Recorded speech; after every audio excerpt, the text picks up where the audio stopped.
The Office ran for 9 seasons, more than 200 episodes, built on a foundation of genuinely meticulous writing. Star Jenna Fischer has said plainly, in interviews looking back on the show, that the production was essentially 100% scripted. Every scene worked out on the page long before cameras ever rolled. This wasn't an improv comedy troupe pretending to work in an office. It was a tightly written mockumentary with a real script, real table reads, and a real writer's room grinding out jokes for an ensemble cast playing some of the most beloved characters in modern television. And yet, scattered throughout those 200-plus episodes, some of the exact moments fans quote most often, the scenes people still send each other clips of more than a decade after the finale, were never actually written down at all. A kiss that wasn't supposed to happen. A line invented on the spot that became so iconic it now feels impossible to imagine the scene without it. A background actor given a toy and told, essentially, to see what happens. The strange part is how seamlessly these moments blend into everything around them. Unless you've specifically read a cast interview or listened to a behind-the-scenes commentary, there's a real chance you've watched some of these scenes dozens of times without ever realizing the writers didn't actually put those specific words on the page. By the end of this video, you'll know exactly which iconic Office moments were genuine, unplanned instinct from actors thinking on their feet, and why one particular showrunner's approach to directing gave this cast more room to improvise than almost any other major sitcom of its era. Let's start with the single most famous unscripted moment in the show's entire run, because it happened in one single take, and almost nobody on set knew it was coming. In the Season 3 premiere, an episode built around Michael Scott accidentally outing his accountant, Oscar Martinez, as gay to the entire office, Michael spends the rest of the episode desperately trying to make amends in increasingly uncomfortable ways. Steve Carell was scripted to hug Oscar as a public show of acceptance. What happened instead was entirely Carell's own choice in the moment. Rather than stopping at the hug, he leaned in and kissed Oscar directly on the lips, an escalation nobody else in the scene had been told to expect.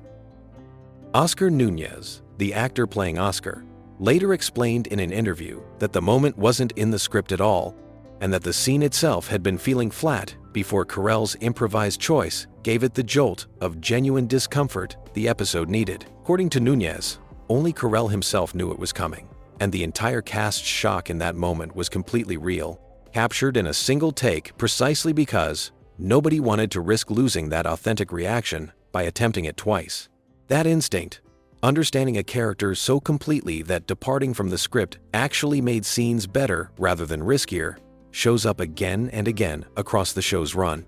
In the Season 3 episode, The Negotiation, built around a tense conversation about salary and fairness among the office staff, Carell slipped in an unplanned line that reportedly caught even his fellow cast members off guard with how naturally it fit Michael's particular blend of awkwardness and unearned confidence. It's a smaller, quieter moment than the Oscar kiss, buried in an episode otherwise focused on entirely different plot threads, but it's frequently cited by fans and writers alike as a perfect example of Carell's specific gift. He understood the subtext of Michael Scott so thoroughly that he could generate new material entirely in character without ever breaking the illusion that these words had been written for him all along. Steve Carell wasn't the only cast member finding room to improvise, though.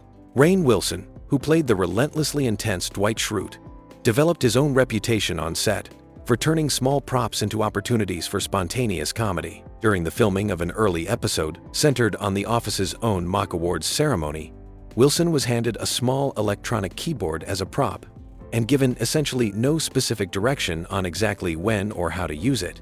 Left to his own devices, Wilson began improvising sound effects and musical stings throughout Michael's speech, layering in his own comedic timing, on top of scenes that had been written without that specific gag in mind at all.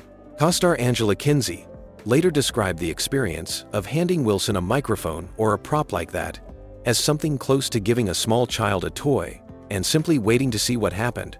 A comparison meant affectionately, acknowledging just how much unpredictable energy Wilson brought to any object placed in his hands. Kinsey herself has a smaller, quieter, improvised contribution of her own worth mentioning. During an episode centered on a company sales trip, Kinsey, playing the fastidious, easily irritated Angela, ad-libbed a dismissive line about not wanting a particular snack being offered around the office. A tiny, almost throwaway moment of irritation that captured Angela's personality so precisely it stayed in the final cut exactly as she delivered it. Unscripted.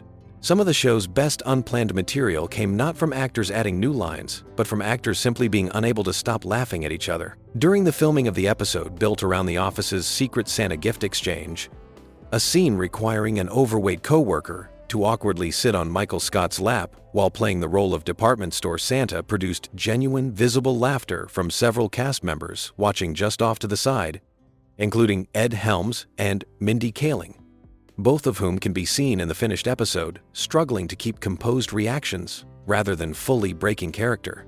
That same Secret Santa episode also contains one of Carell's most frequently cited improvised lines, a moment where he departed from the written dialogue entirely and delivered something purely his own, in character, that ended up becoming one of the most quoted, most instantly recognizable lines to come out of the entire series. Despite never once appearing on an actual page of script, real life occasionally forced its own kind of improvisation onto the production as well, whether the actors wanted it or not. During an episode sending Michael Scott to New York City on business, Carell filmed several exterior scenes wandering around genuine, unblocked-off Manhattan streets and tourist attractions. Because Carell was, by that point in the show's run, extremely recognizable to the general public, the production found itself dealing with real crowds of fans gathering and reacting to him in real time. Rather than fighting against that unpredictable environment, the crew largely let Carell improvise his way through those New York scenes, incorporating the genuine chaos of a famous person trying to film in public into Michael's own chaotic, oblivious energy as a tourist, blurring the line between an actor performing confusion and an actor genuinely having to navigate an unplanned crowd of real strangers. Not every unscripted moment came from a clever line or a real-world accident either. Some came from props simply behaving unpredictably in the moment, and a director smart enough to keep the cameras rolling anyway. During the filming of an episode centered on stress-relieving office exercises, a large inflatable exercise ball being used as a prop was supposed to slowly deflate over the course of the scene.